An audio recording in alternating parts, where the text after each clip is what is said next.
Produire ce film en 2021, et bah fallait quand même le faire. Désolé, je crois que c'est mon taxi. C'est original.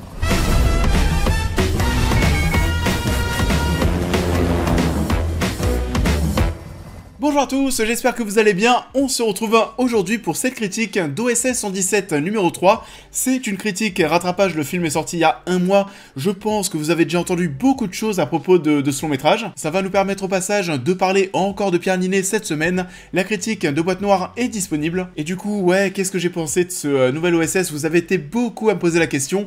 On est clairement sur un film qui divise. Donc, OSS 117 numéro 3, on en parle. OSS 117, Alerte rouge en Afrique noire, est réalisé par Nicolas Bedos et met en scène principalement Jean Dujardin et Pierre Niney. 1981, Hubert Bonisseur de la Batte alias OSS 117 est de retour. Nous allons donc le retrouver pour une nouvelle mission plus délicate où il sera contraint de faire équipe avec un jeune collègue, le prometteur OSS 1001. Alors ce nouvel OSS 117, le retour du personnage au cinéma, déjà ce qui m'a marqué dans un premier temps, c'est qu'il y a eu beaucoup de craintes autour du projet, clairement. Il y a énormément de fans de la licence qui avaient vraiment très peur, qui adorent les deux premiers films.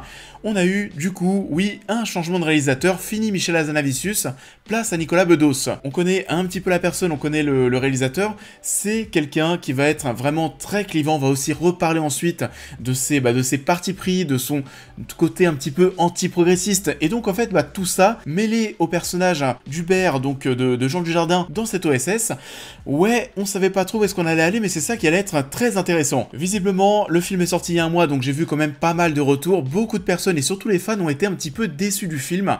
Donc voilà, vous avez vu Alerte rouge en Afrique noire, n'hésitez pas à me dire en commentaire ce que vous en avez pensé.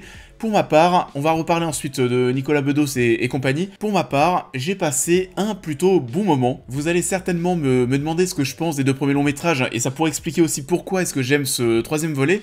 Alors, moi, les OSS 117, c'est des films que j'aime beaucoup. Par contre, voilà, je suis pas non plus le plus grand fan. C'est peut-être une des raisons qui fait que ce nouvel OSS 117, je l'ai plutôt bien apprécié. Objectivement, oui, je vous l'accorde, c'est pas mieux que les deux films de Michel Hazanavicius qui avait fait un super travail. C'est quand même bien mieux une voiture propre, non?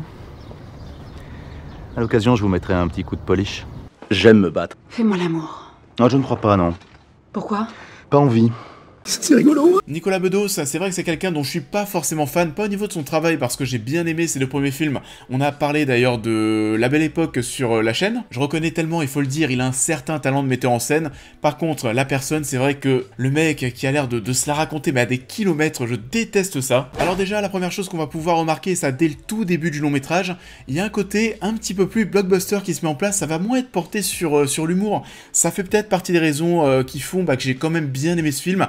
Parce que voilà, l'humour d'OSS, alors je vous disais que j'aimais bien les deux premiers films, mais en soi, l'humour très lourdingue à la OSS, c'est pas non plus ma tasse de thé à 100%. Alors oui, ce troisième opus va être un petit peu différent sur quelques aspects, mais en soi, c'est pas du tout indigne. Ça reste dans la même veine que les deux premiers longs métrages. On a changé, oui, de réalisateur, mais en soi, les équipes artistiques et surtout le scénariste, ce sont les mêmes personnes. Donc ce n'est pas étonnant. Alors on parlait de ce côté blockbuster, on sent le truc qui a été fait avec du budget, que ce soit en termes de décor, de costumes. On va passer par beaucoup d'endroits, la photo est bonne, la musique aussi. Alors oui, attention, ça reste du gros budget à la française. On va pas comparer ça à un gros film US, à un gros 007. Et d'ailleurs, puisqu'on parle de 007, on sent clairement qu'il y a une inspiration, que ce soit pour la scène d'introduction, mais aussi le générique, qui est très très cool, très patriotique. Ce patriotisme à la française qu'on va bien sûr retrouver durant tout le film.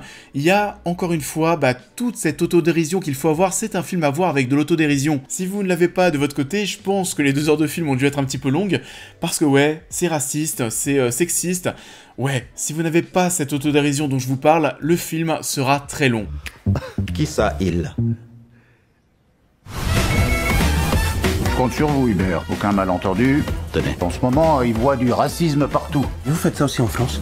Ah non, il y a beaucoup moins de noirs qu'ici. On peut revenir dès maintenant sur ce duo d'acteurs et sur ce que ça va raconter. Dujardin, dans un premier temps, est toujours excellent dans le rôle. On prend du plaisir en le retrouvant dans le rôle, on sent que lui aussi il prend plaisir à retrouver le personnage. Il y a des passages qui vont être encore absolument kiffants.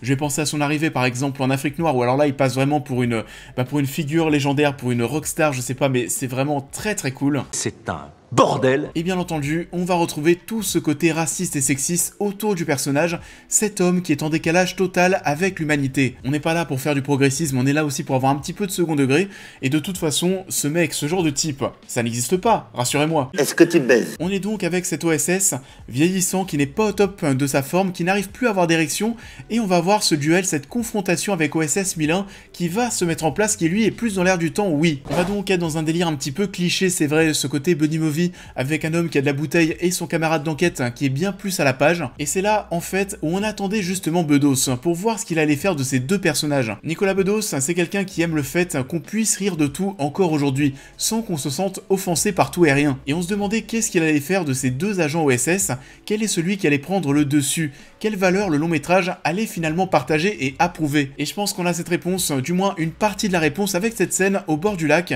où Pierre Ninet va partir dans un gigantesque monologue, où il va en foutre mais vraiment plein la gueule au personnage OSS 117. Il va remettre en cause toute sa personnalité, il ne doit pas être comme ça, etc. OSS 117 s'en tape un royal, et c'est assez jouissif si vous prenez vraiment plus le parti du jardin. Et ce qui va suivre va l'être encore plus, parce que bon, là clairement, on est vraiment en mode, bon, OSS 1001, t'es bien mignon, mais maintenant dégage, laisse-nous parler tranquille et rigoler de ce avec quoi on a envie de rigoler. Et c'est un tournant qui raconte pas mal de choses, même si en vrai, je l'avoue, c'est pas pour autant qu'ensuite le film sera encore plus sexiste et raciste. C'est presque dommage de ne pas avoir encore plus insisté, d'être allé encore plus loin à partir de ce moment.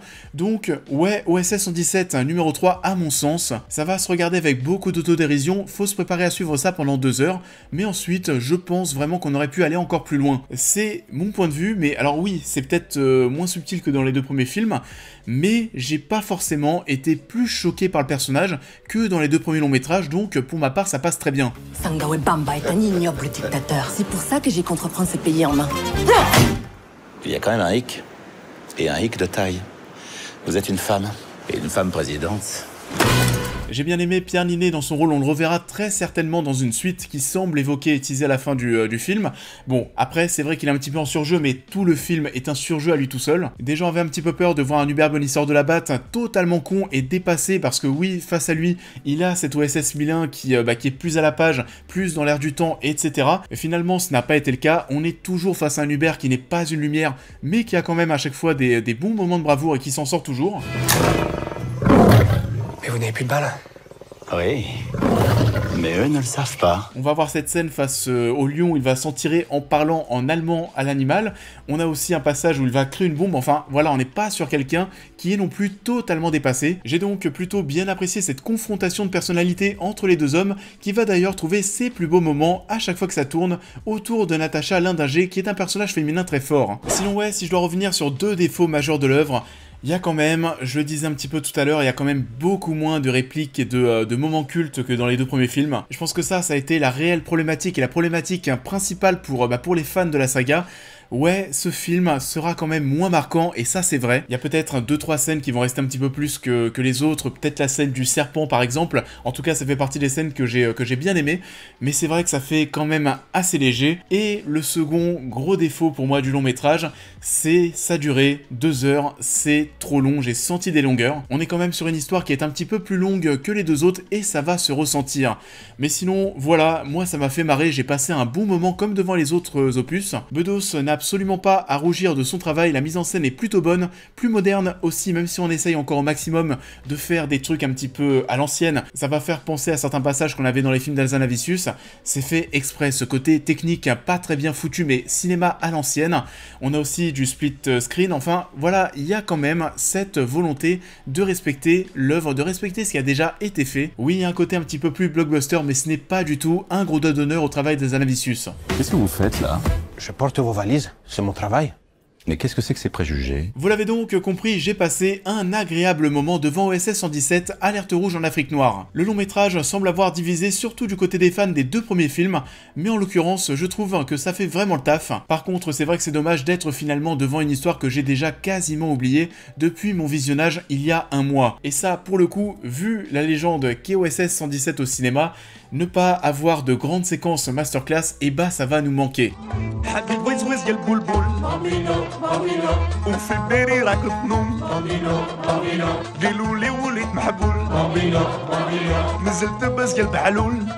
Ça en est tout pour cette critique, j'espère qu'elle vous aura plu comme d'habitude. Je vous invite à la liker, à la partager, à me dire en commentaire ce que vous avez pensé de l'œuvre en question, à me suivre sur l'intégralité de mes réseaux sociaux pour plus de news et réactions à l'actualité, mais aussi à devenir membre soutien si vous souhaitez soutenir mon travail, et on va se retrouver très vite sur la chaîne pour cette prochaine critique. Only together can we stand a chance.